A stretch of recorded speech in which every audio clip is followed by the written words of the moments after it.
In 2023, I wanted to buy a CNC machine, but since I was living in an apartment and I'm still living in an apartment, it just wasn't realistic.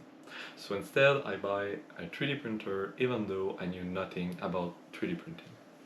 Now, after almost 2 years of projects, trials, and errors, here is my honest opinion of the Ender 3. Just don't buy the Ender 3.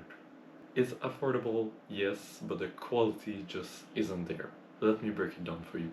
At first, it worked fine, but after that, it turned into a constant cycle of tweaks and repair. And as a beginner, you have no clue what to tighten, what to do, what's causing the problem, and if you are even the problem. Just as an example, I lost countless print just because I over tightened the Z axis. It's a little screw just there. The second reality about the Ender 3 is that the build quality is really bad. I needed to change a lot of things, and just to give you an idea, the motherboard is literally all by glue. I'm just gonna show you that.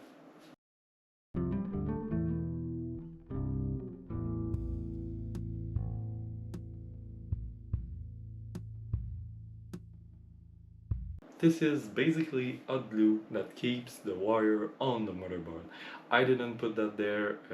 I had to repair, as I said, the thermistor later on when I realized that I over tightened it, and it was just there. So yeah, I think that's pretty fucked up, honestly. If you have a new electronic and you need hot glue to keep a wire plugged in, it's not good electronic. It's just really well, it's just shit.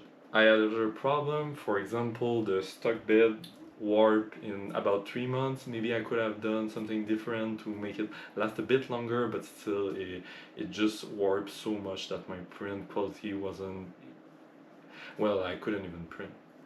So I replaced it with a glass bed, and with a glass bed you don't have a little clamp, so I needed to buy a little clamp. So yeah. After that, the spring leveler for the bed weren't as good as I thought they were, so I had to replace them too.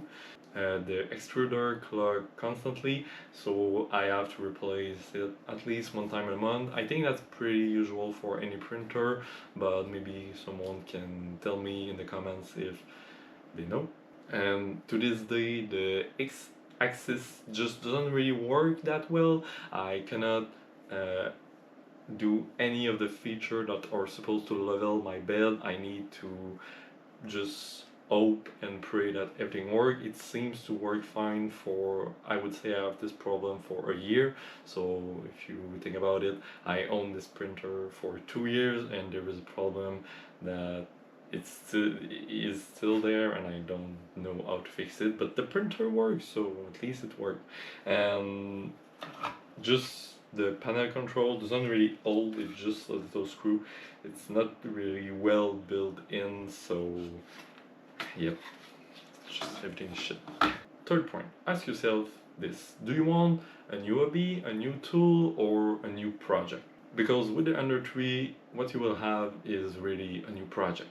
You will spend as much time fixing it than actually 3D print. At first, I was excited when I had my printer, I wanted to print a lot, and after that I wanted to learn Blender, so I went to Blender, tried something, learned a bit, wasn't that bad, but when I wanted to print, it just, the printer wouldn't work, so it's quite a lot deceiving and it's just really sad, and honestly I almost thought about quitting just because of that. 4. Be ready to learn everything. If you buy an Ender 3, you're gonna have to tear it apart multiple times. It's gonna force you to rebuild it, and you're gonna have to spend some money with some port. As I said earlier, I bought some port and I had to, well, maybe spend another $100 in multiple little ports that I had to put on it so that it could work better or just work. 5. My advice: save your time and money. Buy another printer. Do not buy the Ender 3. Unless you really want to know the in and out and everything there is to know about a 3D printer, or even better, you already know what you're doing, you want to mod it, of course, go ahead, but I doubt that you're gonna find my video. So what I would recommend is save a bit more, wait a little longer. I know it's hard. So that's my experience with the Ender 3. If you are considering to buy a new printer, think carefully about whether you want to fix it or actually print, and I wouldn't recommend the Ender 3.